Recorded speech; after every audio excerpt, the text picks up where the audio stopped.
बोलो सर्व सावधान भगवान वीरो मंगलम गौतमो गणी मंगलम कुंदादि जैन धर्मोस्तु मंगलम सर्व मंगल्यम सर्व कल्याणकारकं प्रदानं सर्वधर्माणां जयनं जयतु शासनम् समय साराय स्वानुभूत्या चकास्ते चित्स्वभावाय भावाय सर्वभावान्तर्षिते दिक्तु सब सिद्धे धूमचर्मणोऽयं गतिं पत्ते गच्छामि समय पाहुणुर्निमो सत्ये विधिपणितु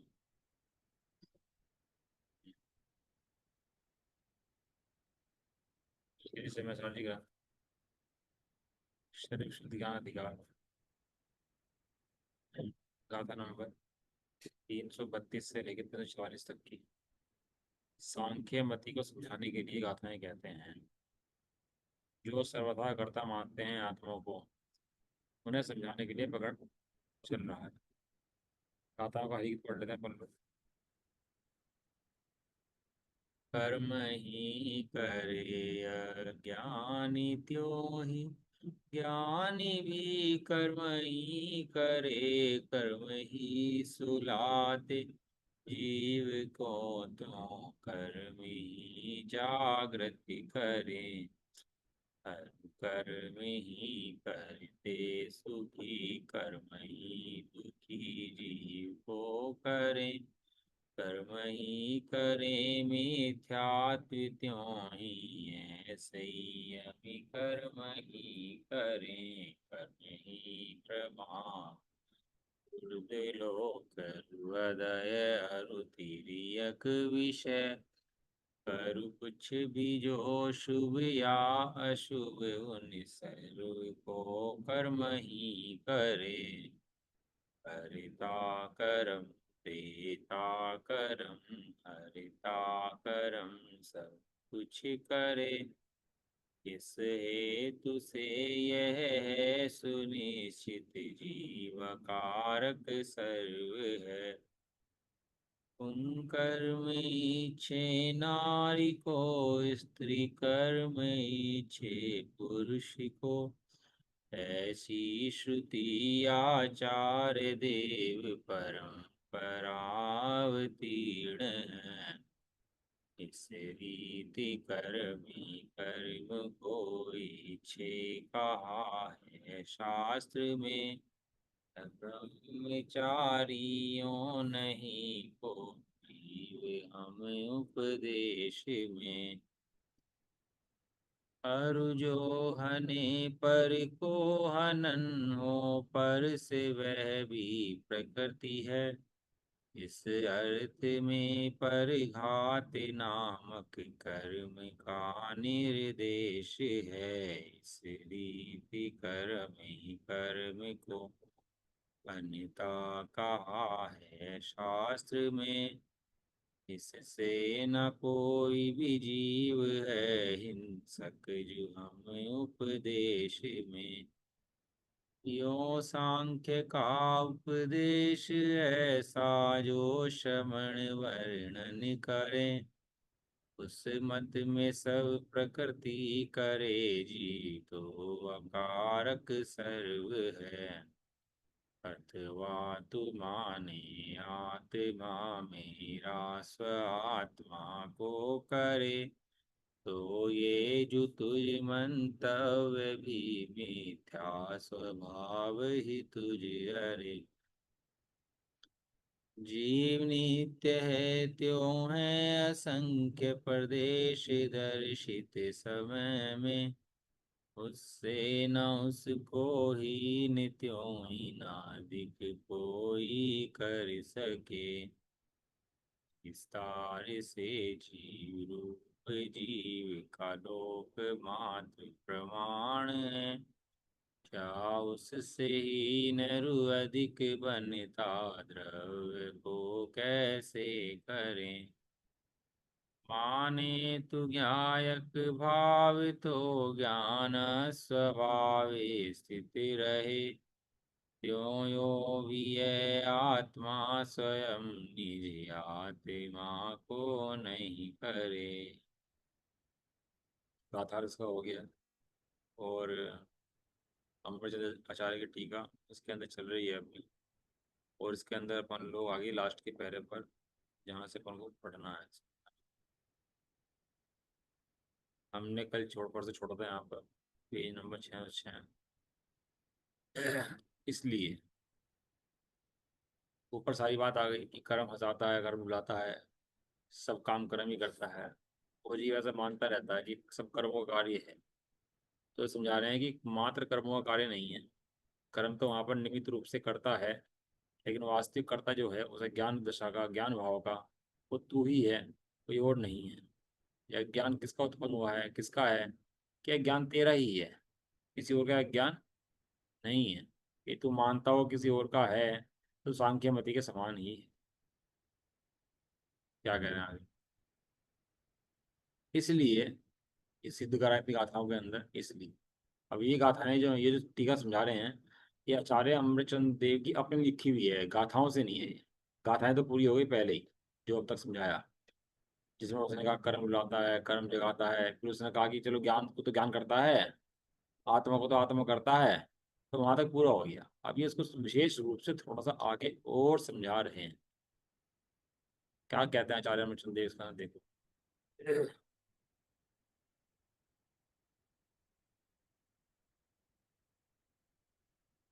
इसलिए ज्ञायक भाव सामान्य अपेक्षा से ज्ञान स्वभाव से अवस्थित होने पर ही, ज्ञायक शब्द है, ज्ञायक माने गेय की अपेक्षा ज्ञायक कहा जाता है। या गेय जे झलकते हैं, इस अपेक्षा से है ज्ञायक, गेय झलक रहे हैं उसके अंदर।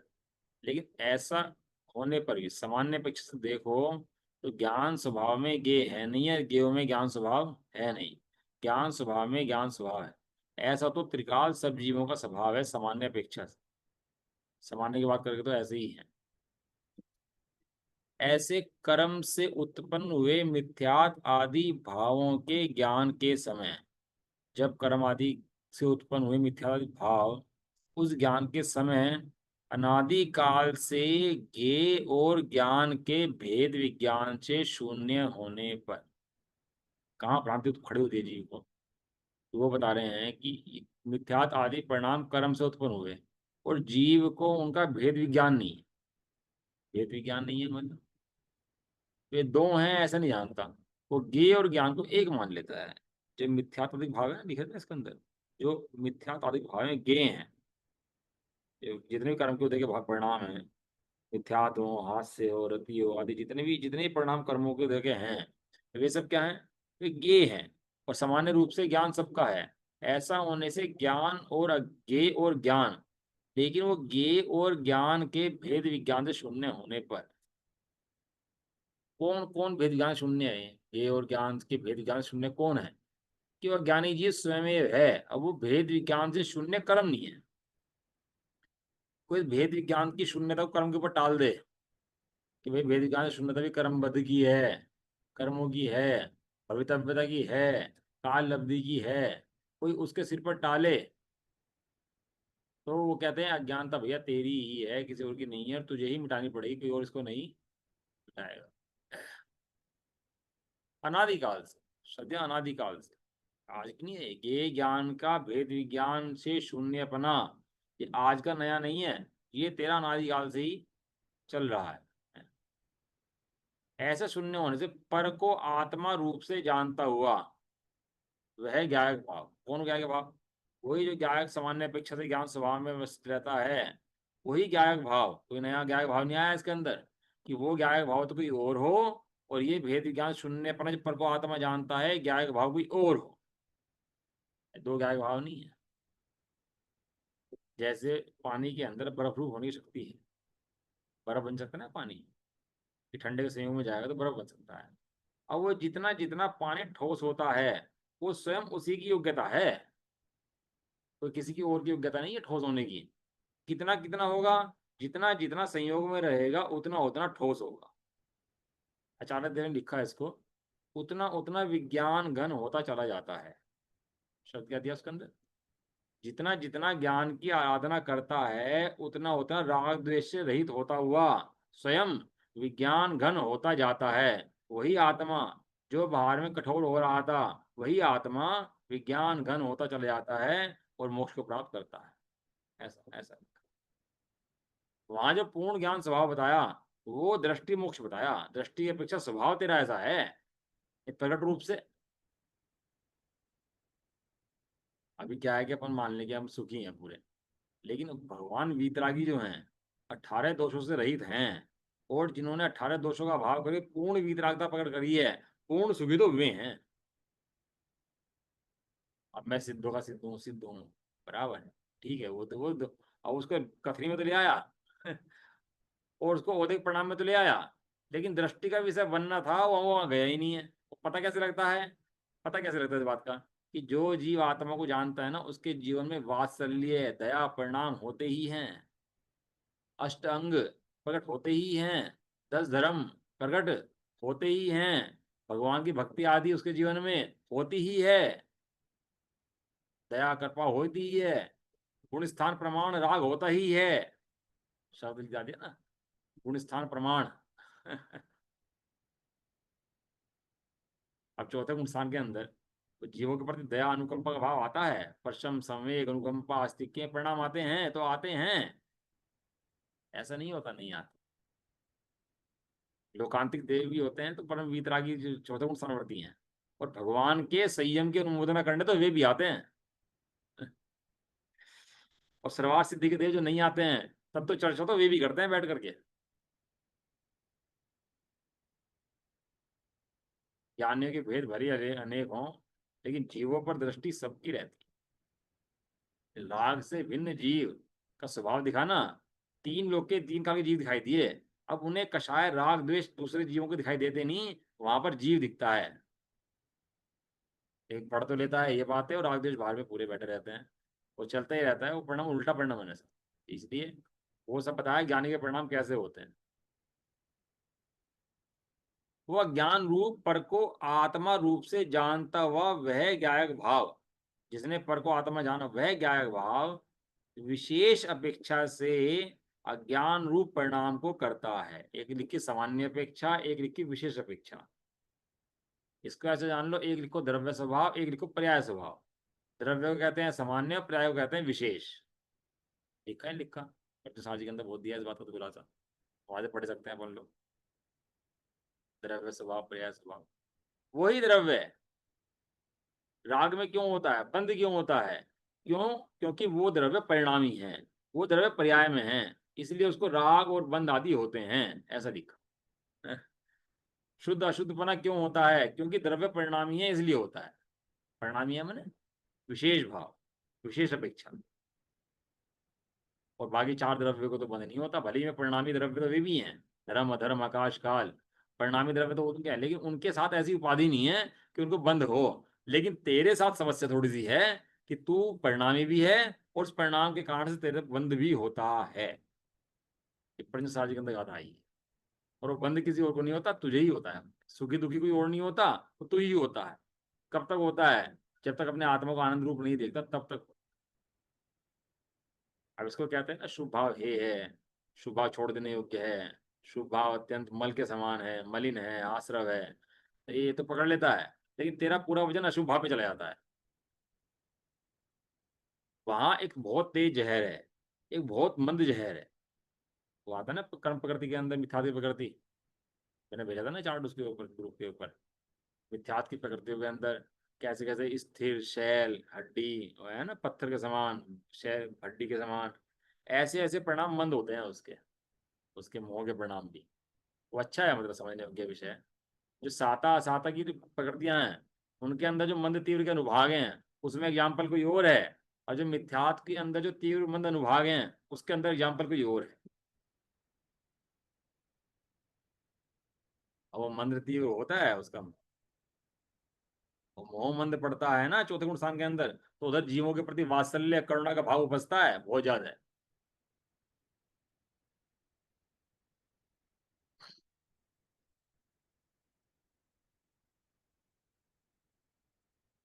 विशेष अपेक्षा से वो जो ज्ञान स्वभाव आत्मा था, वही व्यवहार रूप परिणमन जब करता है, तो व्यवहार रूप परिणमन से भेद ज्ञान शून्य होता है। और पर को आत्मा जानता हुआ अज्ञान रूप परिणाम को करता है, अज्ञान रूप ऐसा जो ज्ञान का परिणमन है उसको करता है। शब्द क्या दिया? परिणमन यहाँ पर। और पहले क्या दिया था? ज्ञान स्वभाव में अवस्थित होने पर। ज्ञान स्वभाव में अवस्थित होने, स्वभाव में रहने पर। और यहाँ परिणमन माने उसी ज्ञान का परिणमन होने पर। यदि ज्ञान का परिणमन ना हो तो वस्तु ठूट हो जाए।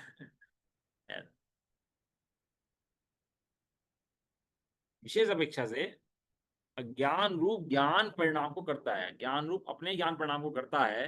अज्ञान रूप ऐसा जो ज्ञान का परिणमन उसको करता है, इसलिए उसके कर्तृत्व को स्वीकार करना, अर्थात ऐसा स्वीकार करना कि वह कथनचित करता है। बताओ, अज्ञानी अज्ञान का कर्ता, अज्ञानी का कर्ता, ज्ञानी के अज्ञान का कर्ता कौन है? अज्ञानी है, वेद विज्ञान से रहित है, उसके अज्ञान का कर्ता कौन है? सवाल ये है कि अज्ञानी के अज्ञान का कर्ता कर्म नहीं है, अज्ञानी के अज्ञान का कर्ता वो स्वयं अज्ञानी जीव ही है, और जीव ही स्वयं अज्ञान रूप परिणमन करता है। वो शुद्ध बुद्ध मान लेता है अपने को, शुद्ध बुद्ध अखंड परमात्मा हूँ बस। और वो जो परिणाम उसका चलता है मिथ्यात्व रूप, उसको मोह रूप, राग रूप, द्वेष रूप, बहिरंग रूप, वो उसकी दृष्टि में आ ही नहीं पाता। तो ये भैया, तो ये अपने दोष का भाव करेगा भैया। कह रहे हैं आपको कर्तृत्व को स्वीकार करना वह कथनचित करता है, वह भी तब तक कि जब तक भेद विज्ञान के प्रारंभ से के और ज्ञान के भेद विज्ञान से पूर्ण होने के। एक होता है भेद विज्ञान का प्रारंभ, और एक होता है भेद विज्ञान का पूर्ण। मुनिराज क्या करते हैं? और समष्टि क्या करता है? और होता है ना, समष्टि के पूर्व भूमिका में क्या होता है? एक समष्टि पूर्व भूमिका, जिसे कहते हैं सम्यक मित्र दृष्टि। एक समय दृष्टि, एक देश विरोध गुण स्थान है, मुनिराज गुण स्थान है, श्रेणी चढ़ रही है, सब हो रहे हैं। तो होता क्या है गुण स्थानों के अंदर?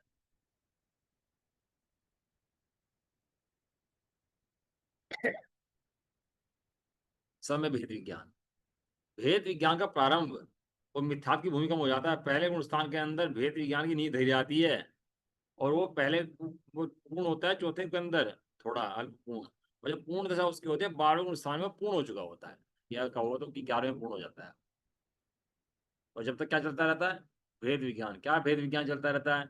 ज्ञान भिन्न गे भिन्न, ज्ञान भिन्न गे भिन्न, कर्म को देखे परिणाम भिन्न और मैं भिन्न, ऐसा वो सदाकाल उसके अंतरंग में चलता रहता है। इसका नाम भेद विज्ञान की धारा है। इसलिए कहा भेद विज्ञान से ही सिद्ध हुए हैं जितने हुए हैं आज तक, और भेद विज्ञान के अभाव में ही सब लोग जीव बंधे हुए हैं। भेद विज्ञान के प्रारंभ में ज्ञेय और ज्ञान के भेद ज्ञान पूर्ण होने के कारण आत्मा को ही आत्मा रूप से जानता हुआ, पहले शब्द दिया था पर को आत्मा रूप से जानता हुआ, अब शब्द दिया आत्मा को ही आत्मा रूप से जानता हुआ। कौन? वही आत्मा, तो नया आत्मा खड़ा नहीं हुआ, वही आत्मा जो ज्ञान रूप प्रदान कर रहा था। स्वर्ण की खान के अंदर सोना है, तो सोना तो है, वो तो बराबर बात है, यूजेबल नहीं है। वो खान के अंदर कचरे के अंदर सोना ही है, और वो खान में कचरे में से कौन अलग होगा? वो सोना ही अलग होगा। ये तो पढ़ा रहने तो क्या फर्क पड़ता है? ऐसा नहीं, पता करके उसको प्रोसेस को लगाए, उसको अलग करे, तब उसको ज्ञान की दशा को दूर करे, तब। कह रहे विशेष अपेक्षा से भी, विशेष अपेक्षा लिखी थी ना पहले, सामान्य विवेक्षा विशेष विवेक्षा। अब कह रहे विशेष विवेक्षा से भी ज्ञान रूप ही ज्ञान परिणाम से परिणमित होता हुआ। पहले वो ज्ञान अज्ञान रूप से परिणमित हो रहा था, अब वो ज्ञान ज्ञान स्वभाव को देख करके ज्ञान रूप से ही परिणमित हुआ। ज्ञान रूप ऐसा जो ज्ञान का परिणाम उस रूप ही परिणमित हुआ, मात्र ज्ञातृत्व के कारण साक्षात अकर्ता हो। अब क्या है वो? अब वो साक्षात अकर्ता हुआ। ये उससे पहले की भूमिका में कौन था? वो कर्ता ही था। ठीक है, वाह। जयचंद जी छाबड़ा जी का भावार्थी है ना, उन्होंने भी भावार्थ बड़ा सुंदर लिखे हैं सबके।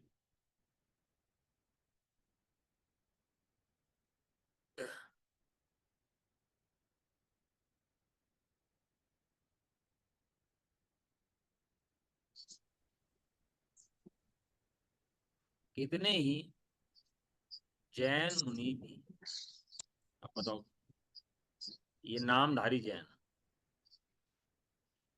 खाली बाहर में वेश त्याग दे उसका नाम जैन धर्म नहीं है। अंदर में सिद्धांत क्लियर हो और आत्मा का दर्शन हो, अनेकांत वस्तु क्लियर हो, उसका नाम जैन मुनि है।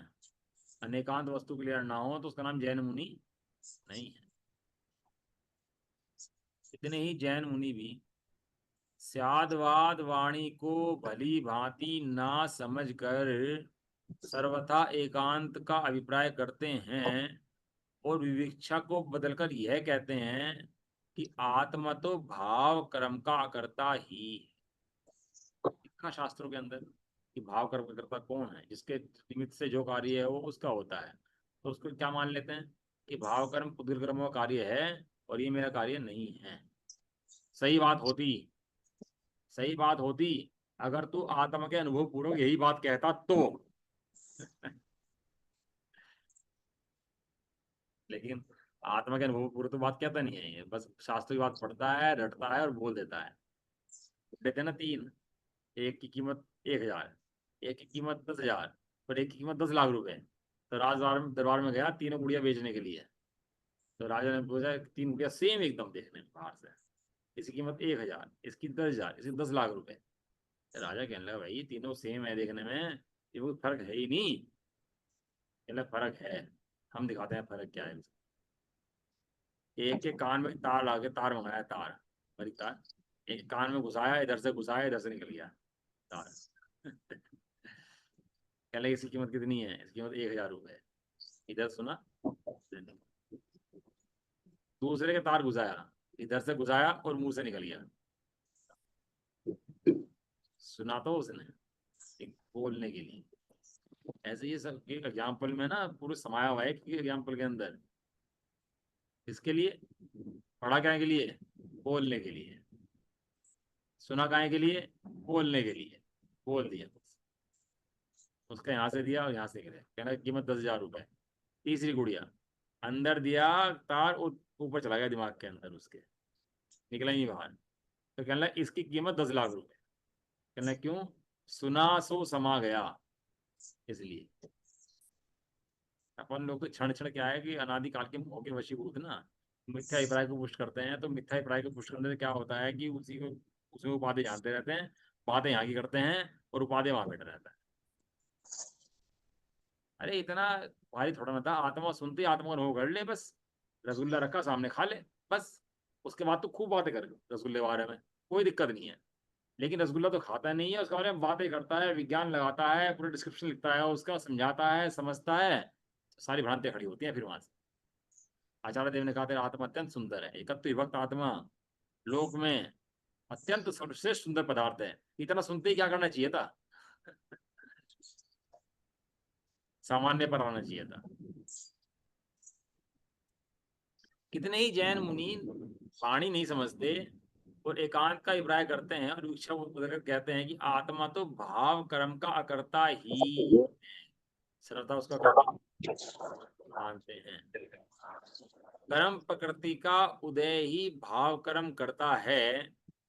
अज्ञान, ज्ञान, सोना, जागना, सुख, दुख, मिथ्यात, असंयम, चारों गतियों में भ्रमण, इन सबको तथा जो कुछ भी शुभ अशुभ भाव हैं उन सबको कर्म ही करता है, जीव तो अकर्ता।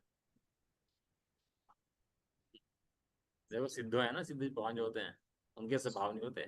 खाना पीना सोना उठना बैठना चलना, कर्म तो वहीं बैठे, तो उनके ऐसे भाव नहीं होते। क्यों, फर्क कहाँ पर आया तू भी जीव है, यहाँ जहाँ तू जीव है वहां ऐसे भाव हो रहे, वहां भी जीव है वहां ऐसे भाव नहीं हो रहे। तो फर्क देख, फर्क कहाँ पर है। फर्क कर्मों का नहीं है, फर्क तेरे ज्ञान का है। जीव तो अकर्ता है और वे मुनि शास्त्र का भी ऐसा ही अर्थ करते हैं। शास्त्र में पढ़ा है ना, कर्मों का कारण कर्मों को दे, तो उसका भी ऐसे ही अर्थ करते हैं कि वेद के उदय से स्त्री पुरुष का विकार होता है और उपघात तथा प्रघात प्रकृति के उदय से परस्पर घात होता है।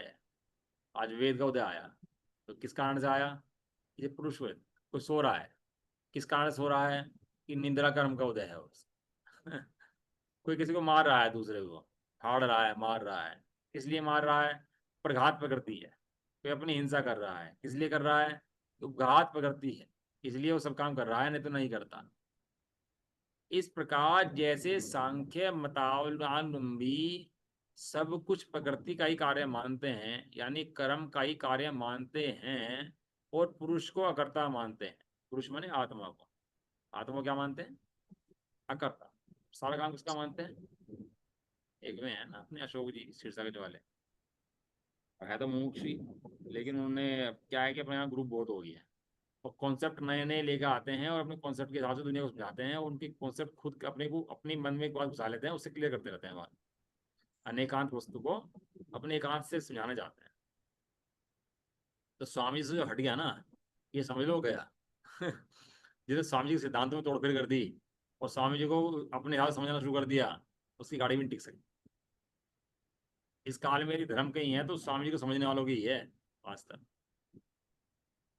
क्या कह दिया उन्होंने उसके अंदर कि भैया जीव वर्तमान में केवल ज्ञान स्वभावी है, और ये ज्ञान भाव है, ये कर्मों का है, और उन्होंने इस बात को पूरे शास्त्र में सिद्ध करा।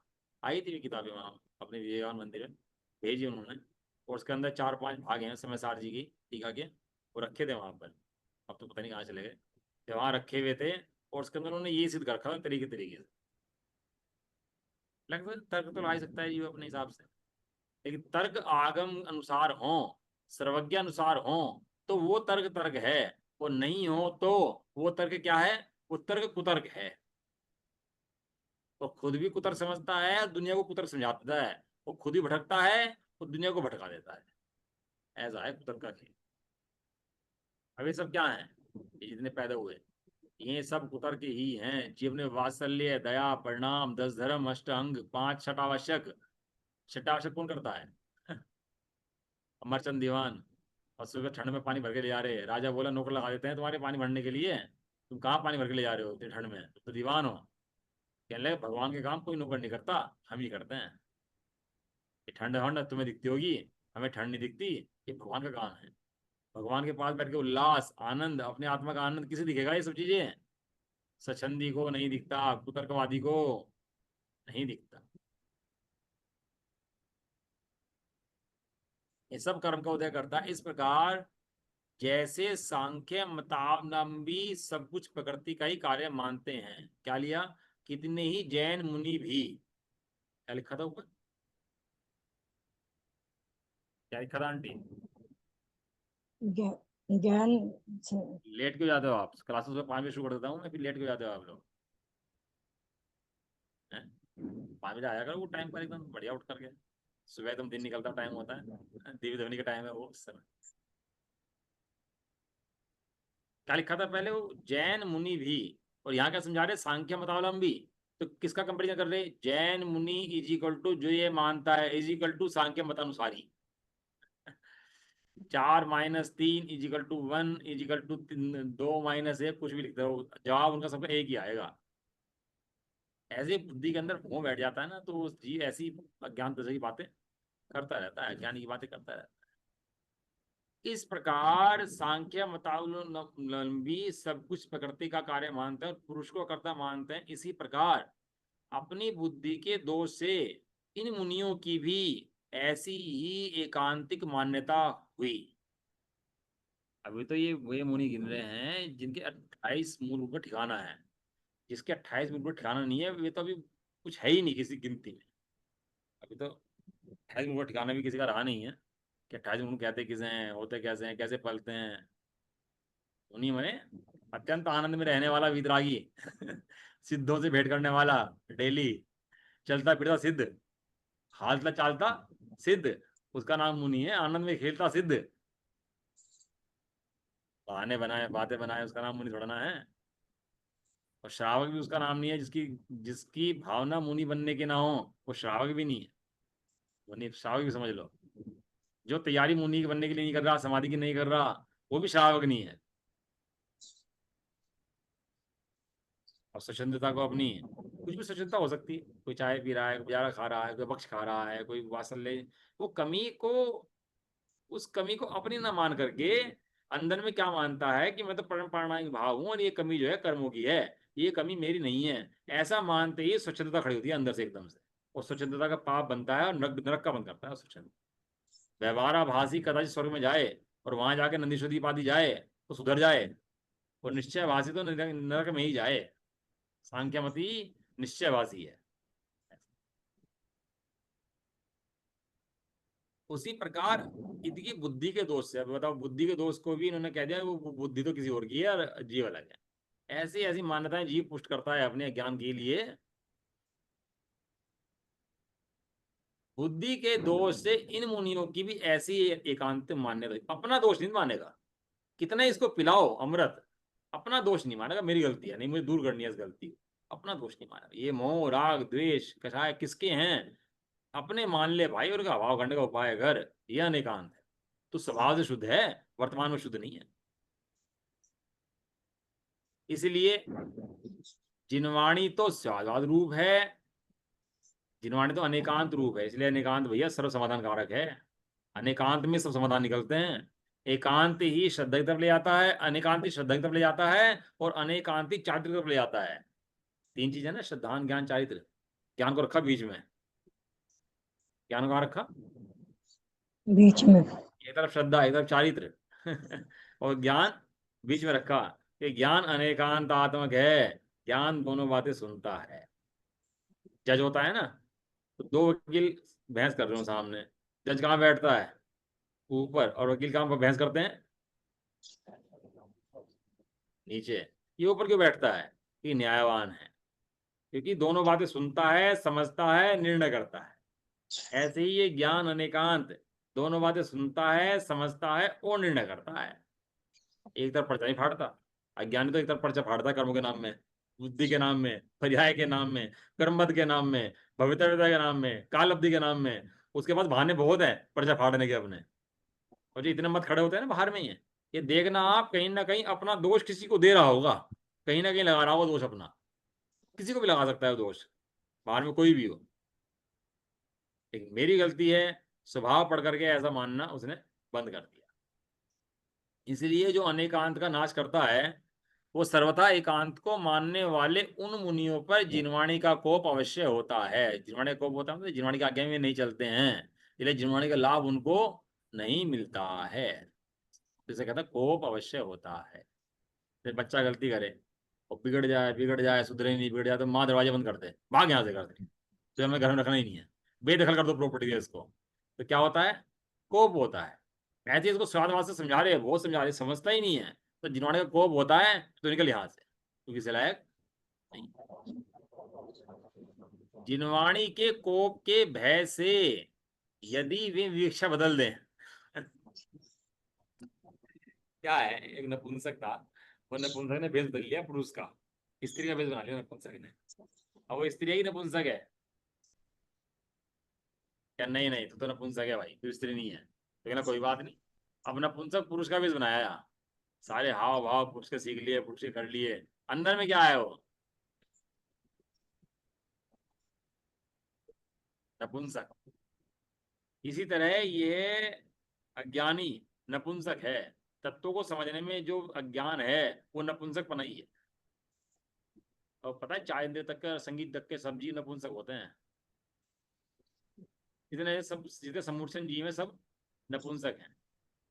और ये जो अपने ये जो है ना, इसके अंदर अपने मनुष्य गति के अंदर कुछ जीव नपुंसक होते हैं, लेकिन वहां तो सारे सारे नपुंसक हैं। इतने जीव हैं सबके सब नपुंसक। लेकिन यहाँ भी, यहाँ तो अध्यात्म में कहते हैं जो अपने आत्मा को नहीं समझता, अनेकांत को नहीं समझता, वो नपुंसक है। किसमें नपुंसक है? अपने आत्मा को समझने में नपुंसक है, क्योंकि तू पुरुष है। आत्मा को क्या बोलते हैं? तू पुरुष है, और तू पुरुष को नहीं समझता, तो नहीं समझता तो तू नपुंसक। जो ज्ञान को समझता है पुरुष है, तो जो ज्ञान को ना समझे वो नपुंसक है। अब जिनवाणी के कोप के भय से, कि भाई जिनवाणी ने तो कोप कर दिया भैया, ऐसे भय से विविक्षा बदल कर कहें बच्चा होता है ना बहानेबाज, और माँ बाप से बहाना मारते रहे, वो सोचता है माँ बाप से बहाना मार दो, माँ बाप सब समझ जाते हैं कि तू कहाँ बहाना मार रहा है, दूसरे का छुपाता है, तो तेरे हा हा हा भाव से बता देते हैं। अब विविक्षा बदल देता है, और विविक्षा बदल के कहता है कि भाव कर्म का कर्ता कर्म है, और अपने आत्मा का अर्थात अपने को कर्ता आत्मा है। इस प्रकार हम आत्मा को कथनचित कर्ता कहते हैं, इसलिए वाणी का कोप नहीं होता, तो उसका यह कथन भी मिथ्या ही है। अब क्या कहा उसने, मैं तो भैया अपने आत्मा करता हूँ, मैं तो आत्मा रूप हूँ ना, जाना नहार होगी नहीं हूँ मैं, तो बस मैं इतना ही हूँ। ये जो भाव कर्म हो रहे, ये सब राग आदि किसके हो रहे हैं? ये सब कर्मों के हो रहे हैं, मेरे नहीं हो रहे हैं। बात वही। चोर चोर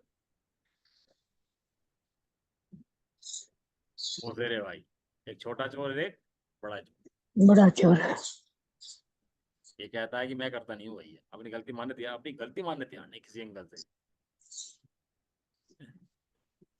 उसे समझाते हैं भैया, आत्मा द्रव्य से नित्य है, असंख्यात प्रदेशी है, लोक परिमाण है, इसलिए उसमें तो कुछ नवीन करना नहीं है। और जो भाव कर्म पर्याय हैं, उनका कर्ता तो वे मुनि कर्म को कहते हैं, इसलिए आत्मा तो अकर्ता ही रहा। तब फिर वाणी का कोप कैसे मिट गया? आत्मा तो आत्मा कर्ता बनता है ना, तो आत्मा तो अकर्ता ही है, तो आत्मा कर्ता कैसे हुआ? इसलिए आत्मा के कर्तत्व अकर्तत्व की विवक्षा को यथार्थ मानना ही स्वादवाद को यथार्थ मानना है। आत्मा के कर्तत्व अकर्तत्व के संबंध में सत्यार्थ स्वादवाद प्ररूपण इस प्रकार है। आप समझा रहे हैं उसको कि जो आत्मा के संबंध में सत्यवाद जो है वो किस प्रकार की। अभी जो आखिरी पैरा में पढ़ा था ना हम देव का भी ऊपर, क्या शुरू करा था, इसलिए वो पैरा भी यहाँ पर आया। भाई क्वेश्चन तो खड़ा कर दिया, तो गलत है गलत है गलत, सही क्या है और सही तो समझाओ। इसे अपनी भूल निकाल ली होगी तो मोक्ष मार्ग पाशक पढ़ेगा, इन ग्रंथों को पढ़ेगा, सम्यक अभ्यास करेगा, अनेकांत को समझेगा और अपनी भूल निकालेगा और उसके अपनी आनंद का लाभ लेगा। आनंद रूप परिणामी तू ही होगा, तो साथ प्रमाण आनंद आएगा नहीं आएगा? किसी और को आएगा कि तुझे आएगा? कर्मों को आएगा कि तुझे आएगा? और तू ही बढ़ेगा कि कर्म बढ़ेंगे? आत्मा सामान्य अपेक्षा से तो ज्ञान स्वभाव में ही स्थित है। सर्वात्मा किसमें स्थित है? ज्ञान स्वभाव में स्थित है। परंतु मिथ्यात आदि भावों को जानते समय अनादिकाल से ज्ञेय और ज्ञान के भेद विज्ञान के अभाव के कारण ज्ञेय रूप मिथ्यात आदि भावों को आत्मा रूप से जानता है। वही आत्मा क्या जानता है? जो गेय झलक रहे हैं उनको क्या जानता है? उनको आत्मा जानता है, मैं जानता है, भोगों को मैं जानता है, शरीर को मैं जानता हूँ, है जड़, है गेय, वो जानता क्या है इनको? इनको आत्मा जानता है। ऐसा जानने से इसलिए इस प्रकार विशेष अपेक्षा से अज्ञान रूप ज्ञान परिणाम को करने से करता है। पूरा समय साझी कर्ता कर्म में ही है। कर्ता कौन है, कर्म कौन है, कर्ता कौन है, कर्म कौन है, पूरा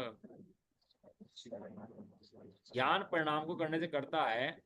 और जब भेद विज्ञान होने से आत्मा को ही आत्मा के रूप से जानता है वही अज्ञानी, तब विशेष अपेक्षा से भी, जो सामान्य अपेक्षा से था और विशेष अपेक्षा से भी जो ज्ञानी था, वो ज्ञान रूप परिणाम होता हुआ भी, उसका परिणाम कैसा हुआ? उपासित होता हुआ।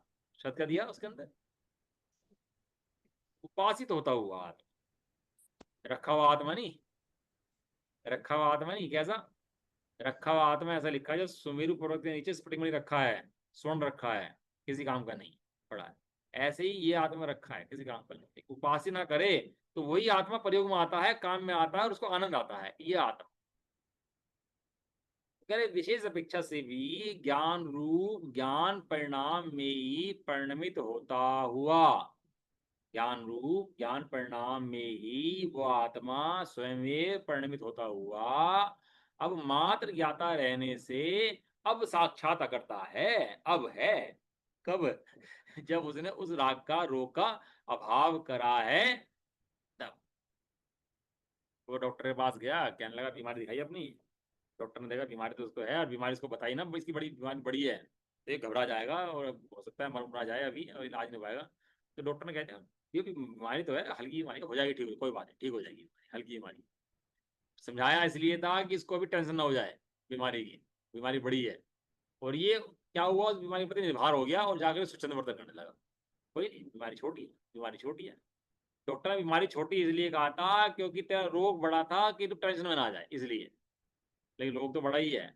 अब उसको समझे, वैद्य के हिसाब से चले, बीमारी का इलाज करे, रोग का अभाव करे और स्वस्थ हो, ये उपाय है। और ऐसा सुनकर के बीमारी पाले तो वो आता है ना दृष्टांत अपने यहाँ, वो गया मुमुक्षु का डॉक्टर, मुमुक्षु ही रोगी, दोनों मुमुक्षु। वो गया डॉक्टर के पास, वैद्य के पास, मुमुक्षु, तो बोला कि भैया डॉक्टर साहब मेरी पर्याय को बुखार हो गया है। क्या बोला, मेरी पर्याय को बुखार हो गया। डॉक्टर मुमुक्षु, डॉक्टर बोला तो भाई तू क्यों आया, पर्याय को भेज देता, पर्याय का इलाज हो जाता, तो तू क्या करने आया यहाँ पर। ऐसे ही ये सारा काम पर्याय के खाते में कर देता है।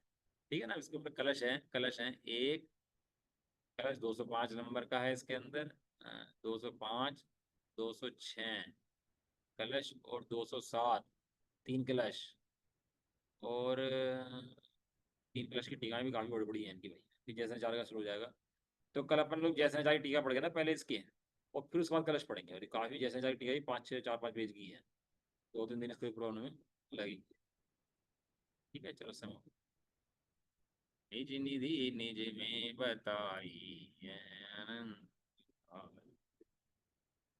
के लिए जिन वाणी माँ देना प्रमाण बखान।